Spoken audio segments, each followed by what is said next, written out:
드디어 이제 우리가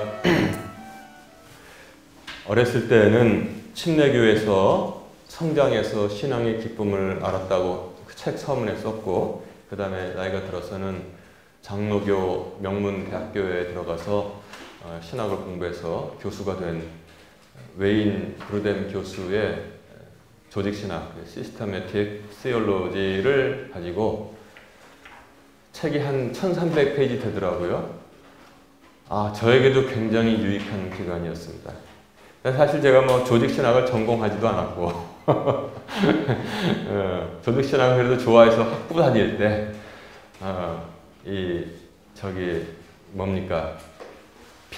전공 필수로 듣는 조직신학 개론과 그 다음에 더 재밌어서 한 강좌 더 늘은 실력으로 제가 그걸 항상 외우고 다니는 것도 아니고 했는데, 항상 어떤 어려움을 느꼈냐면 어려움과 안타까움. 이 밑바닥 덕에 물 붓기라는 생각을 제가 항상 합니다. 설교를 하면은 그때는 은혜 받는 것 같은데, 그때 이제 각자 헤어지잖아요, 집으로. 그러면 세상에 광파가 불면은 마음껏 이리저리 흔들리는 그런 신앙과 또 그리고 삐뚤 방향과 삐뚤 생각들을 가지고 모이니 교회가 이렇게 만들어져 주물러가지고 가기가 얼마나 힘들겠습니까? 그래서 그렇지. 제가 배운 거는 신학이지만 거기서 조직신학은 사실 교리를 만들어내는 거거든요. 건전한 성경적 교리를 잘 정리해서 이렇게 잘 하면은 성도들에게 굉장히 나는 유익할 거라고 지금도 그 생각 가지고 있어서 금년부터 쭉 해왔는데, 드디어 이제 하나만 남겨놓고 있습니다. 챕터 9번은 뭐냐면 더 퓨처. 재밌게 포괄적으로 제목을 정했어요. 보통 이제 조직신학에선 에스카톨로지, 그래서 어려운 말을 쓰면서 종말론이라고 하는데, 이 웨인 브루뎀 교수는 더 퓨처 이렇게 해놔가지고 미래 이렇게 좀 더 포괄적으로 이렇게 해놨는데, 그 전에 이제 그 다음 달에 할 것이고, 마지막 여덟 번째 주제는 교회론, 더 doctrine of the church. 이거를 이제 우리가 같이 공부합니다. 그래서 여러분, 교회에 대한 바른 이해를 하면은 우리가 서로 유익하고 또 그리고 알고 방향 잡고 가는 그게 또 유익합니다. 예를 들어서 나는 가끔 가다가 저를 포함한 이 한국 목사들이 참 문제가 많다는 생각을 하는 게 뭐냐면, 정리가 안 된 수십 년을 교회를 다녔는데 어쩌면 이렇게 정리가 안 된 사람들을 양산해 놨을까 그 생각을 해요. 그래서 쉽게 말해서 이런 생각을 합니다. 이런 예가 있어요. 여러분, 길에서 이제 오랫동안 교회를 안 나오는 이제 권사를 만났다고 칩시다. 아니, 요새 왜 어떻게 그 교회 예배 참석 안 하십니까? 그랬더니, 목사님, 너무나 제가 속상한 일이 있거나 바쁜 일이 있어서 집에서 제단을 쌓고 있었습니다. 이런 말을 하는 사람들이 굉장히 많아요. 집에서 제단 쌓았대요. 그러면 멍청한 사람이 만약에 저는 알아듣습니다만, 정말 멍청한 사람이 그 목사가 들어서, 아니 근데 그 돌은 어디서 구하셨어요? 제단 쌓았는데 거실에다 쌓으셨습니까? 이렇게 물어볼 수 있다는 겁니다. 우스갯소리로. 제단을 어디다 쌓았어요? 거실에 쌓았습니까? 집에서 제단 많이 쌓는다고 하시죠? 제단 쌓는다고. 이렇게 말하고, 그 다음에 또 이제 건물 하나 짓는데 예배당 성전 건축합시다 그런단 말이에요. 성전 건축.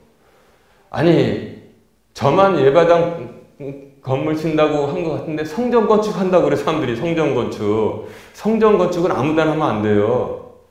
이스라엘 가야 돼요. 반드시 이스라엘의 그 자리, 거기다가 하나님이 주시는 도면 가지고 성전을 건축해야 됩니다. 근데 무슨 대한민국에 성전 건축하는 교회가 그렇게 많아요? 이스라엘을 한 번도 갔다 오지도 않았으면서. 그러니까 그 무식이 넘쳐나는 교회가 되는 거예요. 그리고 또 니네 교회 어딨냐 그러면, 우리 교회 저기 보이잖아. 저기 뾰족하게. 저 우리 교회야. 이렇게 또 말을 하고, 그 다음에 예배당이란 말은 제가 국민학교 다닐 때 예배당 가자 들었는데 요즘은 또 쓰지를 않아요. 이게 막 뒤죽박죽 집에 마루에다가 제단 쌓는 사람 있고, 그 다음에 이스라엘 가지도 않으면서 성전 건축하는 사람 있고, 니네 교회 어딨냐 그러면 저기 저 아파트 여기 있잖아. 그리고 이제 예배당이란 말은 쓰이지 않고 이렇게 되는데, 제가 이걸 왜 앞에다 집어넣어놨냐면, 이것만 바로 이해해도 교회론의 저는 절반은 이해했다고 생각합니다. 여러분, 집에서 무슨 제단을 쌓습니까? 그렇죠? 집에서 가정예배 드렸습니다. 이렇게 말하는 것이 맞지, 제단을 집에다 어떻게 써요? 저는 지금 겨울 오니까 항상 제가 겨울 오면 꿈이 우리 집 그 거실에다가 벽난로 좀 어떻게 좀 하나 만들고 싶은데, 벽난로는 집에다 쌓을 수 있어요. 근데 제단을 어떻게 쌓습니까? 그리고 이제 그 다음에 성전은 솔로몬 때 성전 건축하고 느헤미야 때 했는데 그 다 무너지고, 헤롯 때 또 성전을 건축했어요. 근데 그런 거 지금 또 다 무너져가지고 지금 뭐만 남았어요? 벽 하나만 남았습니다. 통곡의 벽. 이렇게 잘 이해를 하셔야 돼요. 그래서 이제 제단은 뭐냐면, 솔로몬이 성전을 건축하기 전에 아브라함도 그렇고 사무엘도 그렇고 야곱도 그렇고 저기 돌베개 베고 잤다가 이 돌베개 여기서 하나님이 이거 하늘의 문이다 베델이라고 해서 이렇게 돌 하나 세워놓고 거기다 기름을 부었잖아요. 그런 걸 제단이라고 하고, 그 다음에 엘리야가 갈멜산에서 이 악랄한 아합과 이세벨의 그 바알 선지자 아세라 선지자 막 700명하고 대결을 했잖아요. 그때 돌 가져와서 제단 해놓고선 거기다 짐승 갖다 놓고 또랑 물 부어놓고 기도를 드렸잖아요. 그게 제단입니다. 근데 무슨 제단이 지금도 집에서 쌓아지고 있고, 1년 365일 제단 쌓는 사람도 있어요, 집에서. 그러니까 제단 쌓다 허물었다, 쌓다 허물었다.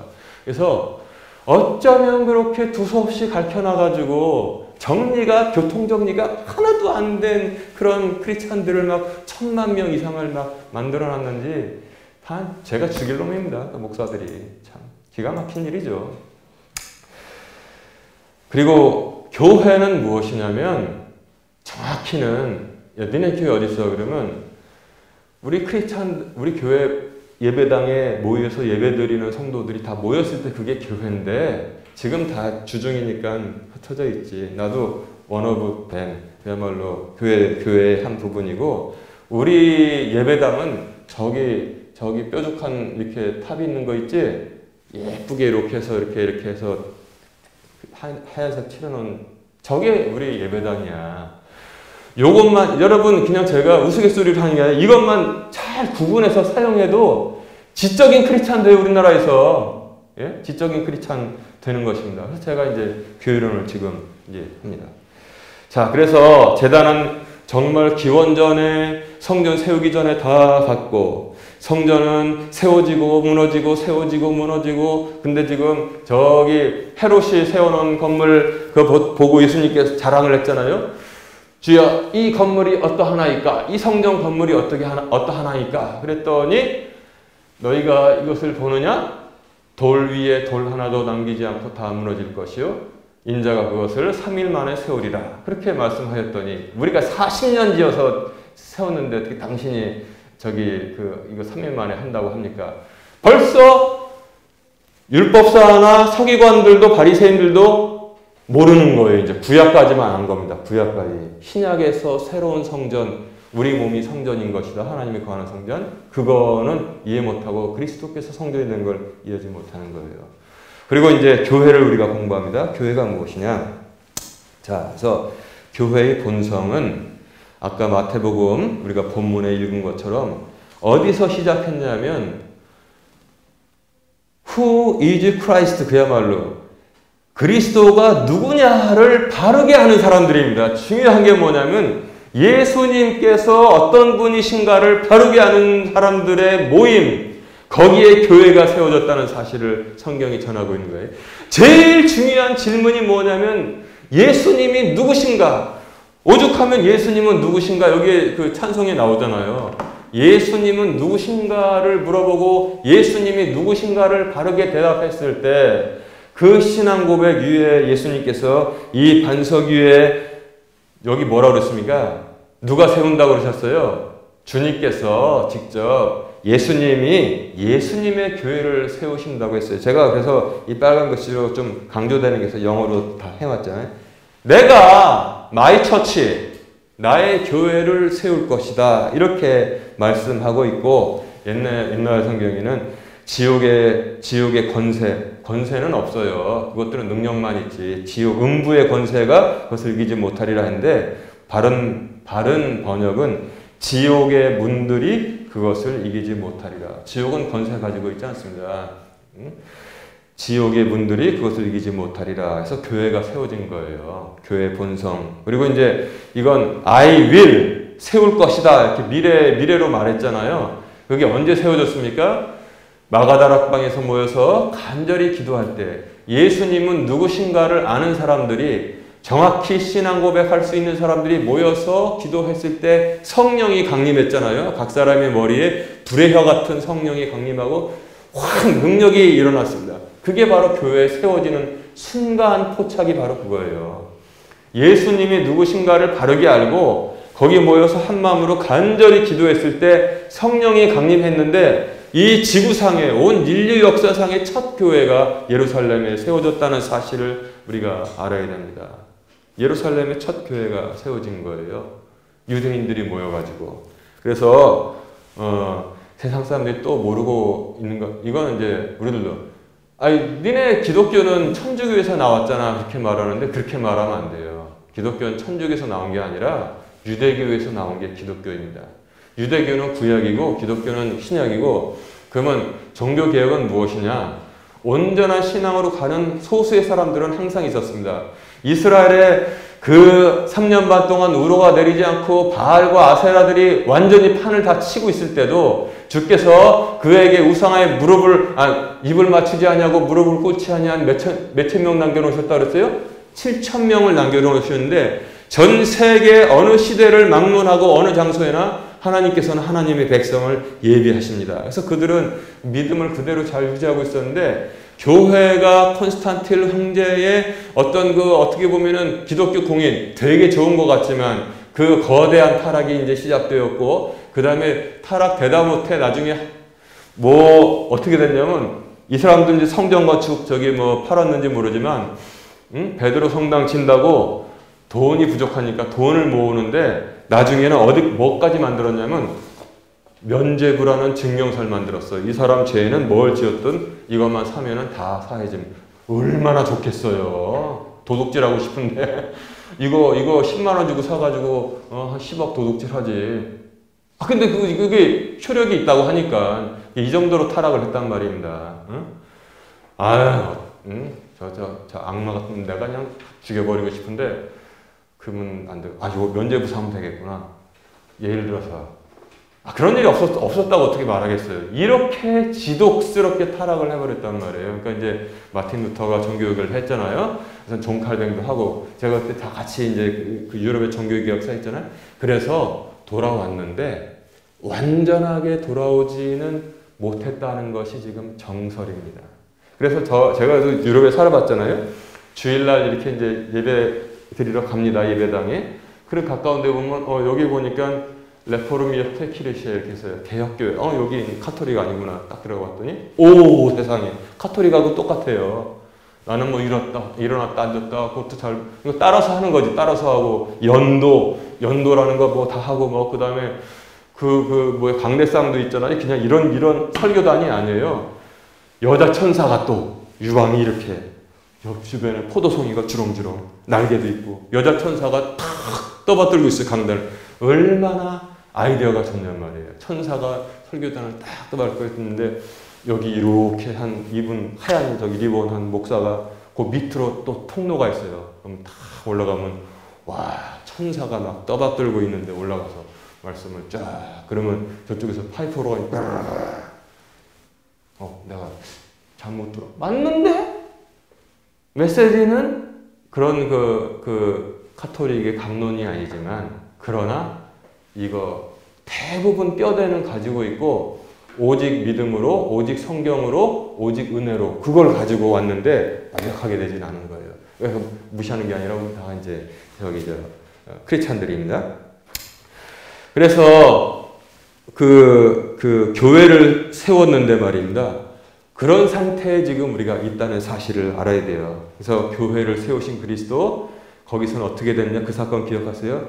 예수님이 누구신가를 분명히 알았을 때, 고백했을 때 거기 모였는데, 그러니까 우리가 교회 올 때는 다른 거는 하나도 중요하지 않다고 해도, 옷을 뭘 입고 와도 중요하지 않다고 해도 예수 그리스도가 누구신가는 확실하게 알고 고백했을 때, 그 사람들이 모였을 때 교회가 된다는 사실을 여러분 알아야 돼요. 그리고 또 두 번째 밑에 보면은 에베소서 5장 25절에 있는데, 교회를 사랑하시는 그리스도, 남편들아 너희 아내 사랑하기를 그리스도께서 교회를 사랑하사 교회를 위하여 자신을 주신 것 같이 하라. 제가 남편들아 너희 아내 사랑하기를 여기다 써는 이유는 뭐냐면, 여러분 하나님과 우리의 관계는, 옛날에는 이스라엘 백성이죠. 항상 어떻게 비유를 했냐면 남편과 아내로 비유를 했습니다. 이걸 알아야 돼요. 아내로 비유를 했습니다. 남녀 관계, 부부 관계로 비유했습니다. 이것은 초창기에는 이스라엘 백성, 이스라엘을 아내로 비유했어요. 이스라엘 국가. 그 다음에 교회가 그리스도의 신부가 된다는 말 여러분 들어보셨죠? 교회는 그리스도의 신부이기 때문에 남편이 아내를 사랑하는 것처럼 그리스도께서 아내를 사랑했는데 목숨까지 바치시면서 교회를 사랑했다는 것을 말씀하고 있습니다. 그리고 우리들은 뭐냐면 그리스도의 신부라고 하잖아요. 예수님은 남자신데 동성전애자가 아니고, 그 뜻이 아니고 이 깊은 전통입니다. 이스라엘 백성을 사랑할 때 남편과 아내로, 하나님과 하나님의 아내가 이스라엘 백성이고, 어떤 때는 어떻게 비유했냐면 이스라엘은 하나님의 눈동자라고 그랬잖아요. 내 눈동자와 같이 지키신다고 했잖아요. 그러니까 여러분 그걸 잘 이해하셔야 돼요. 그 다음에 신약에 와서는 그리스도와 교회의 관계가 남편과 아내와 관계가 같고, 그래서 우리는 그리스도의 신부, 교회는 그리스도의 신부잖아요. 그리고 또 뭐냐면 예루살렘, 그러니까 이스라엘 구약에서는 예루살렘도 하나님의 신부로 그렇게 표현해서, 그 다음 뭐라 그랬어요? 요한계시록 나중에 배울 텐데 쭉 보면 어떻게 돼요? 새 예루살렘이 내려오는데 마치 신부가 단장한 것, 새 신부가 단장한 것 같더라. 그렇게 말씀하고 있잖아요. 그 알레고리를, 비유를 잘 이해를 해야 된다는 것입니다. 그리고 또 우리는 뭐냐면 그리스도의 신부가 이제 교회를 구성하는 사람들이기 때문에 그리스도의 신부. 그럼 다른 사람들이 들으면, 그리스도의 신부 이해가 가요. 세상 사람 나중에 쟤네들 예수님 믿는데 예수님하고 결혼하나? 그리스도의 신부래. 그리스도의 신부래. 근데 그리스도의 신부 그러면 뭐야? 왜 네가 그리스도의 신부냐? 예수님의 신부냐? 그게 아니고 쭉 그 구약에서부터 이스라엘을 신부로, 예루살렘을 신부로, 그 다음에 신약에서 교회를 신부로, 그 다음에 크리스찬을 신부와 같이 맞아들이신다. 혼인 신랑과 같이 그 전통을 이해하면은, 그렇게 지극히 목숨을 바쳐서 사랑하는 관계를 그렇게 표현했구나라고 이제부터는 바르게 이해를 하는 거예요. 그러니까 무슨 이단들 모여가지고, 그러니까 무식이 죄인 것 같아. 밤에 모여가지고 하얀 옷 신부단장한다고. 아니 100번 양보해서 여성교회는 내가 이해를 하지만 남자들이 무슨 신부단장을 해가지고 밤에 모여가지고 흰 옷 입고선 기다립니까? 그러니까 무식이 사람을 다 망치는 거예요, 그게. 예? 그래서 그렇게 여러분 다 이해를 바르게 하셔야 됩니다. 그리고 또 교회는 모든 세대를 거쳐 참된 신자들의 지상의 공동체예요. 지상의 공동체입니다. 그래서 이제 우리가 말하는 교회는, 요거는 뭐라고 그랬어요? 이거는 예배당. 여기에 설교자도 있어요. 사람들도 꼬물꼬물 모여 있습니다.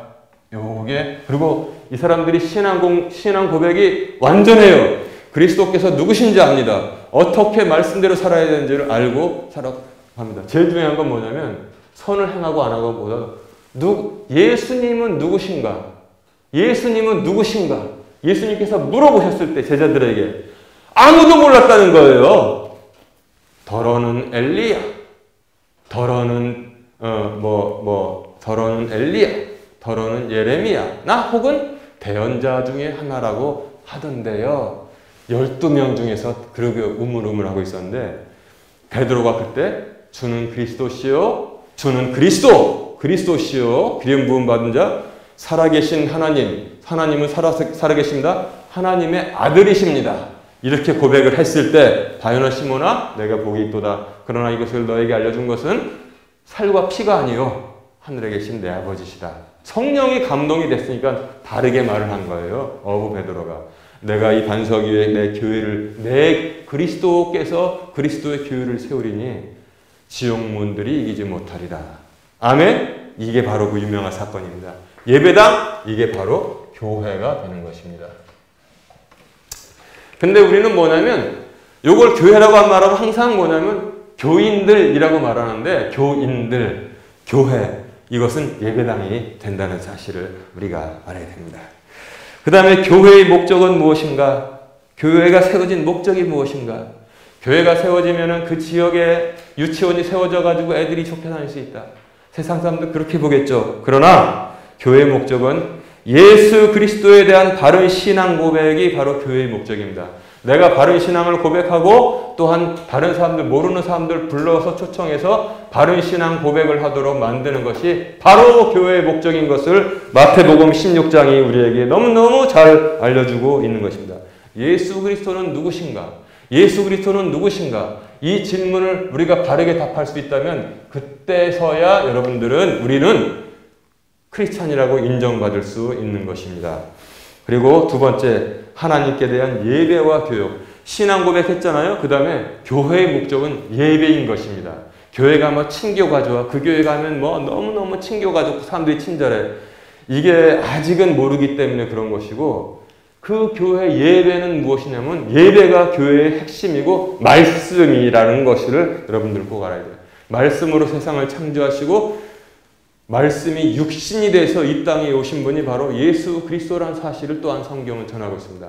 그래서 마틴 루터가 종교개혁을 하면서 졸라 스크립트라, 오직 말씀 성경으로 이렇게 이 주제를 정했던 것입니다. 그래서 교회는 예수 그리스도가 누구신가를 고백하고 바르게 고백하고 하나님에 대한 예배와 그리고 말씀을 전하고 그 다음에 지금 교육하는 거잖아요. 지금 말씀 반 전하면서 교육하는 것, 이런 것이 반드시 있어야 된다는 것입니다. 그리고 또 교회의 목적 마지막은 무엇이냐면 선교. 선교는 뭐냐면 구원을 이루시는 복음을 전하는 것이 선교입니다. 그가 듣든지 안 듣든지 기회를 얻든지 못 얻든지 말씀을 전하는 것, 구원을 이루는 복음을 전하는 것이 선교지. 반드시 데리고 와서 내가 이렇게 해서 이렇게 그거는 좋지만 그 이후에 더 되는 것이지만 복음을 전하는 것, 복음도 그냥 앞에 구원을 이루는 능력이 되는 복음을 전하는 것이 바로 선교인 것입니다. 자, 그러면 이 교회는 힘을 가지고 있느냐? 어떻게 보입니까? 교회가 얼마나 힘이 없어요? 세상에서. 지난번에 난 솔직히 이거 벚꽃 설교에도 전혀 지금 이상 없다고 저는 생각하는데 왜 마스크를 쓰고 하느냐? 책 잡히지 않으려고 그래요. 왜냐하면 이거 책 잡아가지고 알잖아요 무슨 뜻인지. 책 잡아가지고 도매금으로 비방하고 막 흔드는데 사람들로 하여금 교회에 대해서 문을 닫게 하기 때문에, 그래서 그 예방주사도 맞은 거고 이것도 지금 이렇게 쓰고 하는데, 제주도에서 어떤 똑똑한 여자 집사가, 권사인지 집사인지 하여튼 젊은 여자니까 집사인지, 난 우리 교회 그런 똑똑한 우리 교인들이 많았으면 좋겠습니다. 지난번 몇 년 전에 살벌할 때 제주 무슨 시청인지 구청인지 전화를 걸어가지고 그걸 다 녹화해가지고 그 방송에다 이렇게 알렸는데, 왜 교회에서 식사도 못하게 하고 예배도 못 드리게 하고 뭐 인원수도 제한하고 합니까? 그런데 공무원이 말하는 건 뻔한 얘기죠. 이제 코로나로 위중해서요. 뭐 어쩌고, 그러니까 이제 코로나로 지금 위중하시죠? 좋아요. 당신들 따닥따닥 모여서 일주일 월화수목금 야근까지 하면서 근무하지 않아요? 집에서 근무하면 안 됩니까? 재택근무? 왜 거긴 위중하지 않습니까? 그때 이제 그때부터 말문이 막히는 거야. 대답을 못 하죠. 그리고 두 번째, 일주일에 한 번 모이는 교회가 그렇게 위험하면은 일주일 내내 붙어 앉아가지고 그것만하면서 농담하고 노닥거리고 깔깔거리고 당신들은 괜찮아요? 왜 괜찮습니까? 했더니 근데 그때부터 이제 말문이 막히는 거예요. 그러니까 이 거짓말하는 것들은 똑똑한 사람이 바로 질문만 콕 찌르면 이제 대답을 못하는 거예요.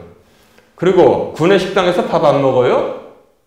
밥 안 먹고 도시락 싸갖고 와서 저기 들판 나가서 따로따로 떨어져가지고 밥 먹습니까? 했더니 일단 묵묵부답이야. 예. 내가 한번 가보겠어요? 진짜 그러고서 가서 구내 식당을 다 찍어왔어요. 그냥 깔깔거리고 밥 먹고 어쩌고 줄 서가지고 반찬 담고 이게 도깨비 노름입니까? 이게 장난입니까? 국가가 지금 뭐를 걱정하는 겁니까? 내가 그래서 지긋지긋한 욕은 안 하겠는데 그런 사람들 싫어하는 게 뭐냐면 예배 방해를 단 사람들 안전을 핑계대면서 예배 방해하는 거예요. 우리가 계산을 해봅시다. 계산을 해봐요. 양과 시간의 양과 거리로 이게 무겁습니까? 아니면 일주일에 1시간 이게 무겁습니까? 근데 이게 훨씬 무겁다. 그리고 제가 농담으로도 항상 말했잖아요. 기적을 보고 싶은 자 서울에 가서 지하철을 타라. 거긴 매일 기적이 일어나고 있다. 가방을 이렇게 손 놓으면 떨어지지도 않아요. 근데 거기서는 한 명도 안 나와요. 근데 일주일에 한 번 예배 드리는 교회에서는 코로나가 나왔다. 그래가지고 그냥 신문만. 그래서 이게 여러분들 사람의 장난질이지만 그 뒤에서 움직이는 악한 마귀의 장난이라는 사실을 여러분 반드시 알아야 돼요. 그러니까 교회는 세상에서 힘이 없어요.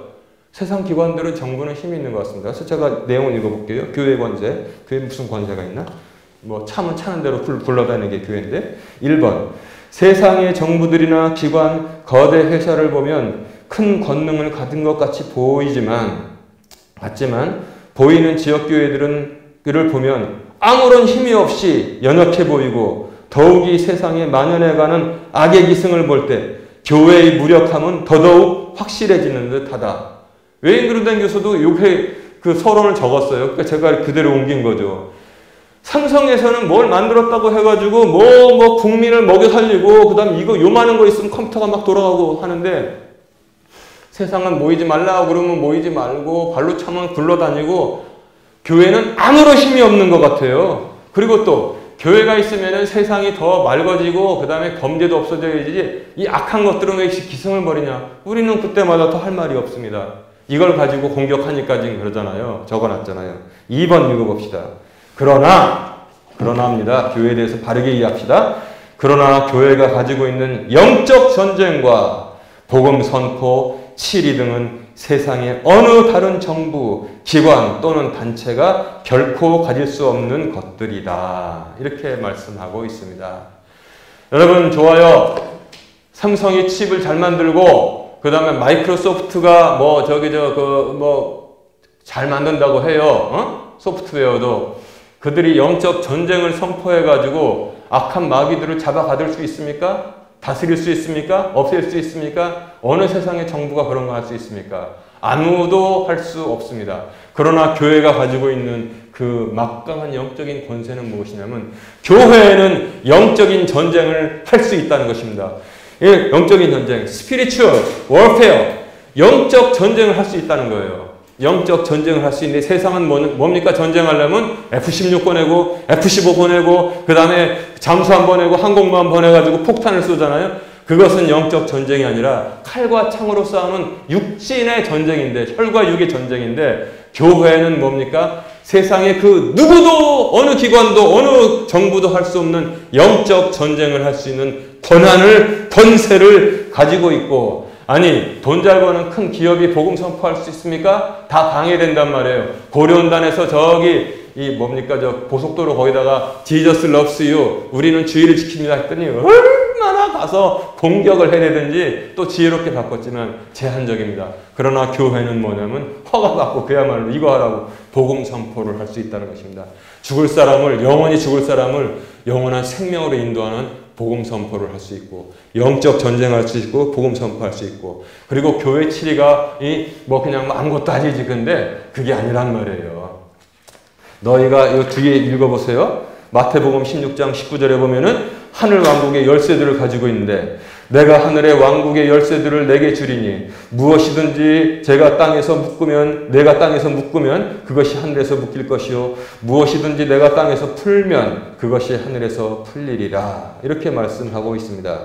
하늘 왕국의 열쇠들은 적어도 그리스도의 복음을 선포할 수 있는 권한이다. 그리고 하늘 왕국의 열쇠, 이것도 우리가 이 땅에 있는 동안 하는 거예요. 이거 오해하지 마세요. 여기서 딱 가지고 그냥 너는 어떤 목사가 기분이 나빴어요. 그냥 너는 그냥 내가 하늘에서 여기 묶으니까 하늘에서 묶여가지고 너는 이제 끝이야.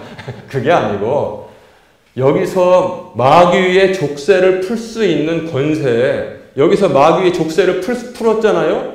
그러면 하늘에서 풀리는 겁니다. 예? 여기서 만약에 마귀의 족쇄에 묶인 게 있잖아요. 그러면 어쩔 수가 없어요. 어쩔 수가 없습니다. 그러니까 바울이 뭐라고 그랬어요? 후메네오와 뭐 그런 악질들 있잖아요. 그 다음에 고린도 교회에서 자기 아버지의 이 후처와 나중에 뭐 결혼한 사람, 이것들을 내가 사탄에게 던져주리니 그들은 육신은 멸하고 말세 때 나중에 그들의 영과 혼을 구원하기 위해서이니라. 이렇게 말씀하고 있는 것을 볼 수 있습니다. 그래서 시몬 베드로가 대답하되 준 그리스도시요 살아계신 하나님의 아들이십니다. 이것을 전파할 수 있는 권한을 세상으로 보면은 폭탄도 없고 대포도 없고 별 볼 일 없는 것 같지만 이 영원하고도 안 보이는 막강한 권한을 여러분 교회가 갖고 있다는 사실을 알아야 돼요.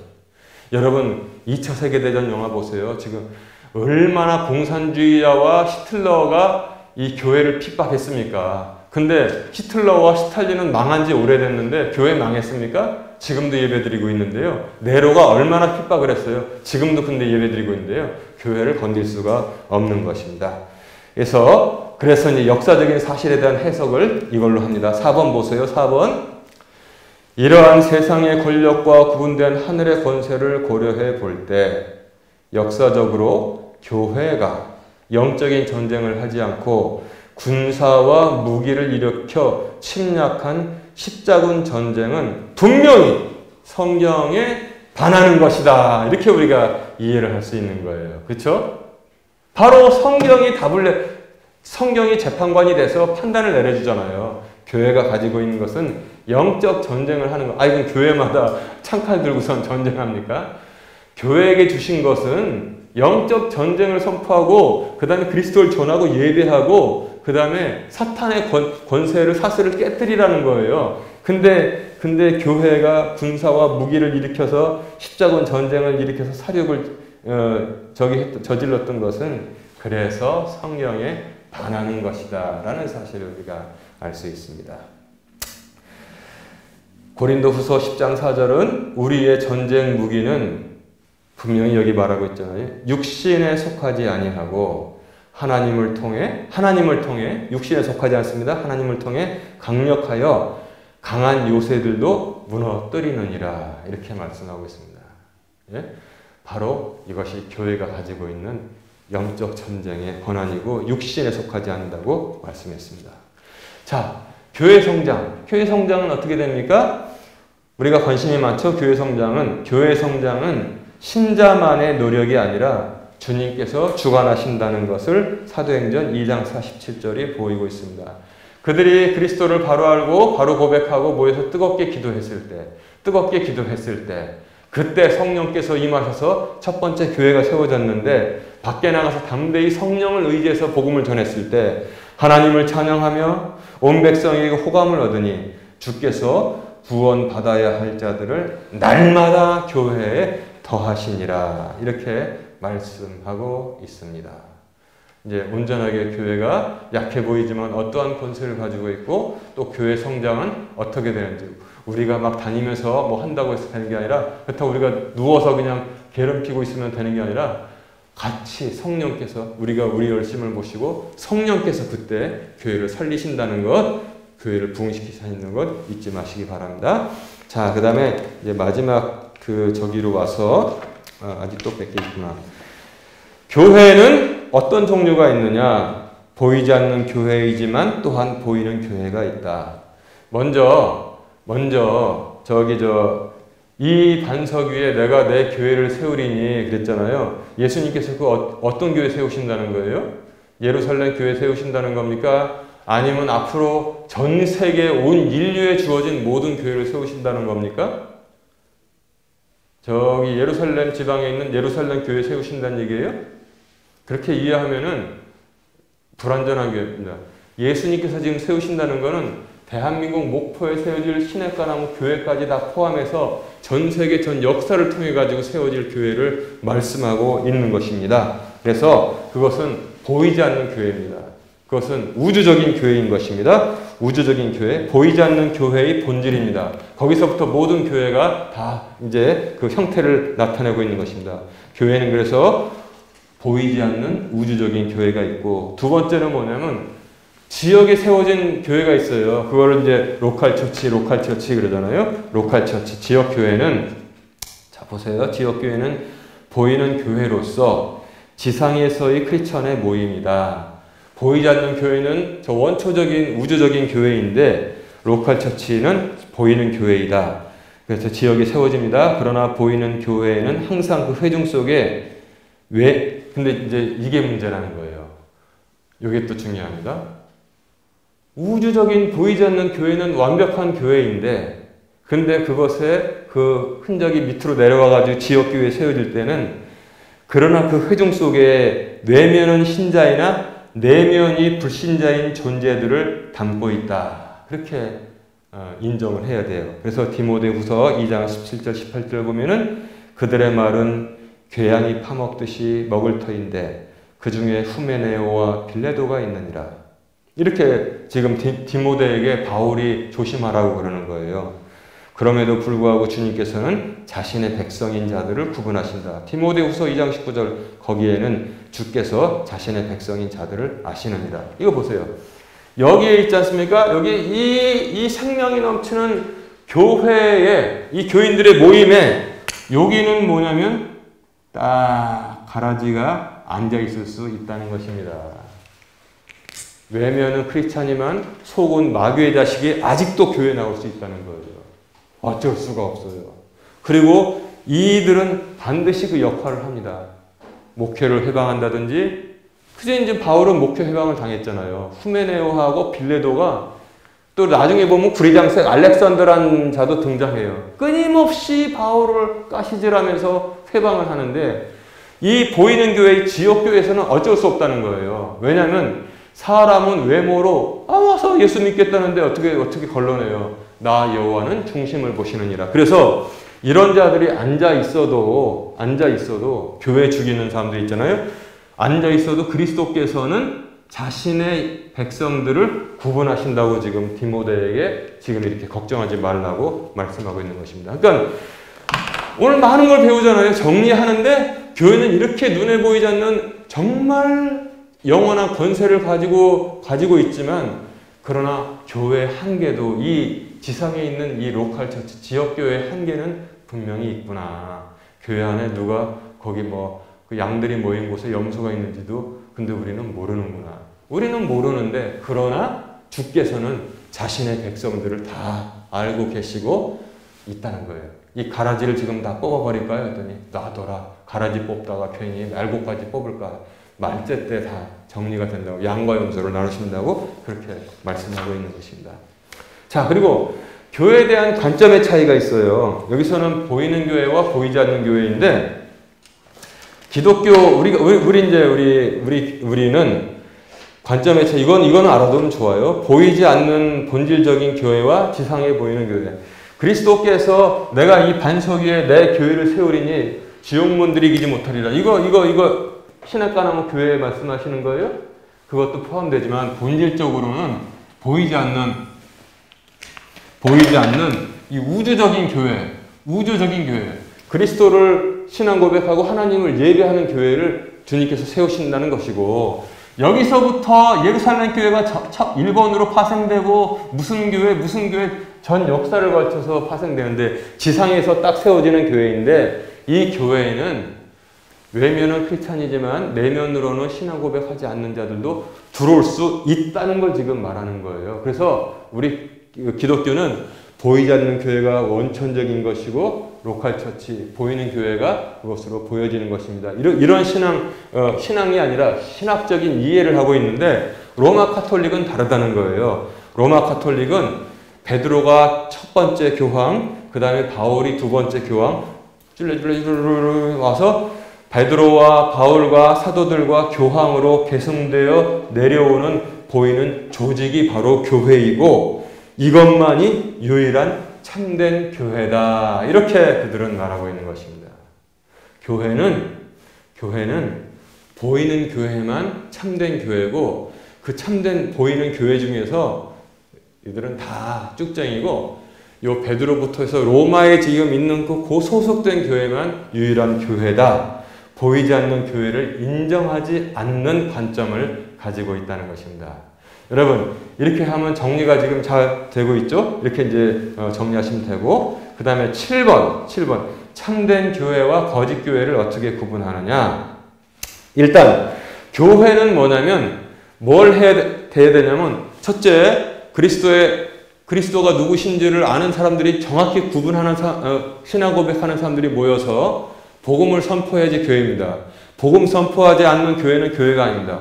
복음 선포하지 않고 인간의 사상, 정치 그런 것만 떠드는 교회는 목사가 딱 내려와서 자기가 그냥 무슨 정치하는 사람들의 그냥 매료돼가지고 성경 아무거나 한 절 읽고선 1시간 내내 떠드는 사람도 있죠.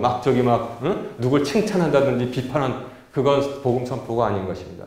복음 선포가 아니에요. 그거는 성경 말씀 가지고 온전하게 복음을 선포했을 때 그때 복음 선포가 되는 겁니다. 말씀을 해야지만 교회가 되는 거예요. 근데 여기서는 교회가 완전하게 되지 않습니다. 두 번째 뭐냐면 올바르게 성례전을 집행해야지만 교회가 된다는 것입니다. 알겠시겠죠? 말씀을 선포해야 되고 두 번째는 성례전을 해야 돼요. 올바르게. 성례전은 뭐냐면 딱 우리 기독교에서 인정하는 성례전은 침례! 예수를 믿겠다고 고백하고 죄사함 용서함을 구하면 침례 하나 있고 두 번째 뭐냐면 주의 만찬인 것입니다. 주의 만찬. 이것을 기념하라고 했습니다. 그리고 너희는 온 천하에 다니면서 아버지와 아들과 성령의 이름으로 침례를 주며 그거 하나, 두 번째 이것을 행해서 나를 기념하라. 주의 만찬. 두 가지가 성경에 나오는 성례전입니다. 그래서 복음 선포와 성례전을 즉 침례와 주의 만찬을 행하고 있을 때 그것이 바로 교회라는 사실을 오늘 알려주고 있습니다. 아시겠죠? 근데 카톨릭은 몇 가지 더 첨가했어요. 7대 종부성사가 있다 해서 유아 세례도 있고 그다음에 결혼식, 혼인 성사도 있고 누구 장례식도 있고 그런데 교회는 장례식을 성례전이라고 보지 않습니다. 아니 장례식이 무슨 성례전이야. 모여서 그냥 가족 위로하려고 하는 것뿐이지 그거 꼭 해야지 된다는 거예요. 결혼식 결혼 안 믿는 사람하고도 할 수 있는데 성례전이 아니. 교회는 복음 전하고 그러니까 그리스도를 바르게 고백하는 자들이 모여서 하나님의 말씀을 전하고 그 다음에 성례전은 무엇이냐? 아버지와 아들과 성령의 이름으로 침례를 주고 그거 하고 이것을 행하여 나를 기념하라. 주의 만찬. 이거라는 겁니다. 아시겠죠? 그래서 이렇게 해요. 그래서 거리에서 마이크를 들고 누가 열심히 설교를 합니다. 예수 그리스도는 그리스도시요 하나님의 살아계신 하나님의 아들입니다. 맞잖아요. 그럼 교회가 될 수 있습니까? 교회가 안 돼요. 왜냐? 모여서 사람들이 듣는데 복음 선포는 하지만 거기서 성례전이 집행되지 않는다는 것입니다. 교회가 될 수가 없어요. 아시겠죠? 그리고 또 이제 성경 공부 모임. 누구 엄마 우리 집에 와. 몇 명 모여서 가정 예배 드리자. 가정 예배는 돼요. 근데 가정 교회 세우자. 그래서 떡을 떼면서 막 놀면서 이제 예배 드렸잖아요. 이제부터는 교회다. 교회가 될 수 있어요, 없어요? 교회가 될 수 없습니다. 그러나 세우심을 받은 자가 거기에서 말씀을 전하고 성례전을 집행하잖아요. 그게 바로 교회가 된다는 사실을 여러분들 잘 이해하시기 바랍니다. 자, 그리고 참된 교회와 거짓 교회는 어떻게 구분하느냐?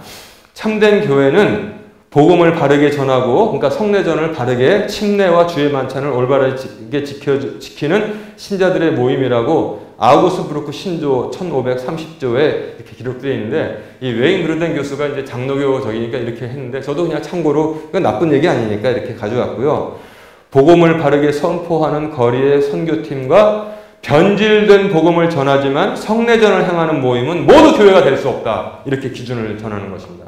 저기 이 할아버지 그 교회 있잖아요. 저기 길 건너가면 거기서 자기들도 침례하고 자기들도 주의 만찬 하겠지. 그런데 그 교회가 될 수 있어요, 없어요? 역시 교회가 될 수가 없어요. 왜냐? 복음이 바르게 선포되지 않고 있기 때문에 그렇습니다. 이제 구분이 딱 됐죠? 응? 구분이 딱 됐어요. 복음이 바로 선포되게 있을 것, 개똥이 엄마 모여 우리 집에서 말씀 나누자, 복음을 바로 전했어요. 근데 교회가 될 수 없어요. 왜? 성례전을 행할 수 없기 때문에. 그 다음에 저쪽에 성례전을 행하고 있어요. 그런데 들어보니까 복음이 바로 선포되지 않겠어요. 예수님께서, 그리스도께서 인정하지 않는 교회인 것입니다. 그래서 이제 교회를 여러분들 잘 이해했다고 생각합니다. 이제 마지막으로 교회의 지상 존재는 언제까지냐? 오순절 성령 강림, 즉 주님께서 부활하신 후에 사도행전 1장 4절에 거기 그 얘기가 나옵니다. 인류 역사상의 첫 번째 교회가 세워지는 순간이고, 그 다음에 언제까지 교회는 존재해요? 이 땅에? 내내 존재하는 게 아니에요.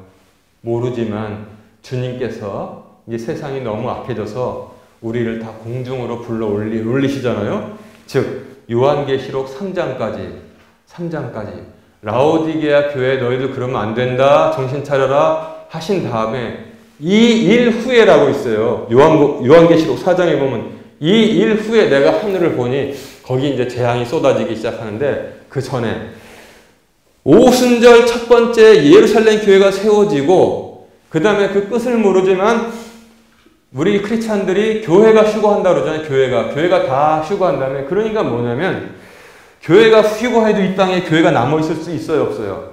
이거 물어봅니다. 이거 우리가 휴거를 했어요. 다 공중으로 올라갔어요. 이거 남아있습니까? 안 남아있습니까? 예?